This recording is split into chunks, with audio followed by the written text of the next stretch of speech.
Alexander Zinchenko.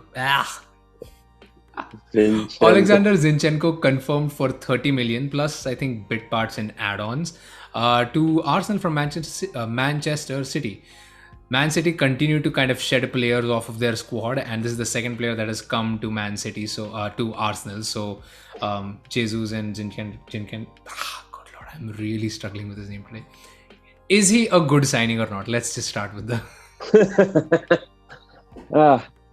25-year-old, fairly versatile.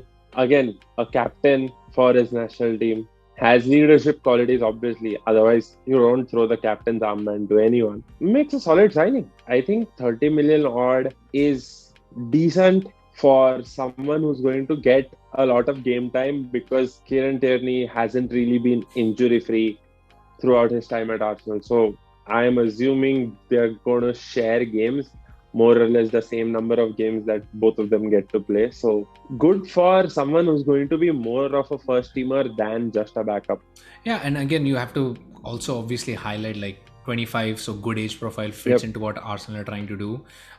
Definitely has a very attacking mentality as well, so can really play just the way we utilize Tierney. He can be utilized in the same way. Not to mention, he comes from a team that has won the league multiple times, so a lot of experience coming in with that as well. He's played at the very top level, so it's always a great benefit to any team that is able to sign a player of that caliber. Same reason for why Gabriel Jesus, even if he doesn't contribute like 20 goals next season, his presence in the team will just give such a big mentality boost to have a player with that sort of pedigree in your squad. Um, let's talk about like his positions. Like you said, he plays. He's most people are thinking of him as like a backup sort of or rotation option with Tierney, but him as a player, even for Ukraine, he plays in a much more attacking mold. He's more of an attacking midfielder by his own definition as well. Of course, the famous Pep Guardiola interview banded around where they asked him, what is his position, and Pep Guardiola came out and said his best position is that attacking midfield role. Same as Jesus, he's moving to Arsenal to get more game time, and that's where kind of the gray areas start to emerge, because if him as a player is coming in to get more game time and specifically get more game time in the midfield, do you think Arsenal are actually able to guarantee that sort of specific midfield, or like who does he displace in that starting 11? I am looking at this as more of a player who's going to get minutes nevertheless, regardless of position, because the injury crisis at Arsenal hasn't seemed to have subsided ever over the past 6-7 seasons, wherein we've always fallen short on some player or the other, some position or the other, all the time. So I am not too much bothered about what position he plays for, as long as he's getting minutes, as long as he's getting game time and contributing. Although I would be surprised if he plays attacking mid for us, where we have other better options in the attacking mid role. Yeah, and I mean, the point that you bring up across is very important, right? He is a very versatile player, so he can play multiple positions, and that is still very important, because if we have a player who's laid off for a long time, Zinchenko is the type that can probably play pretty much anywhere along that left side if really Correct. push comes to shove, which is a great asset to have. In many ways, he's just like a very big upgrade on Maitland-Niles, just on the left side of the field instead of the right. But let's talk about the negatives, because I have my gripes about this move. Primarily because it just shows such a shift in focus. Zinchenko signing comes in right after the move for Martinez fell apart. He's of course going to Manchester United now.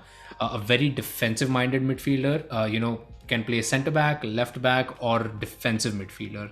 Whereas Zinchenko is pretty much the exact opposite of that. So for me, I'm wondering if that just shows a lack of direction when it comes to that sort of transfer signing. And more importantly, I'm wondering, is that the limit of our transfer budget? Because if we sign Zinchenko and do not go for that sort of defensive cover, then this move almost feels like a bad one, right? Kind of.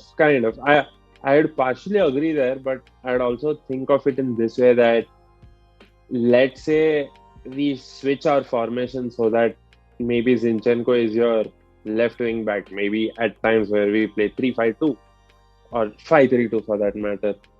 So you could look at him as your left wing back who's almost halfway up there, but not too much up there. So anyway, he's your defensive midfield or like defensive option who can attack, play the inverted wing back role, or play along those lines. So I would look at it that way, not totally deflated, but you raise a very valid point where we do need to have defensive midfield cover, and Lokonga is still raw, and his position seems at this moment seems like a number eight more than a number six.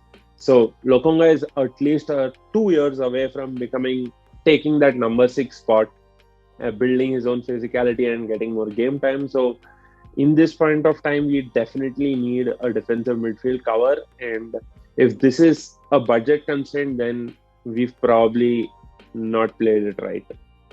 Yeah, so there's our take. There's our look at the signing. It's definitely an A or an A plus as long as you're able to get that defensive cover. If we don't, then it might drop as low as a C when it comes to the final, complexion of the season. So let us know your thoughts down in the comments below, and yeah, we will catch you guys next time. Bye.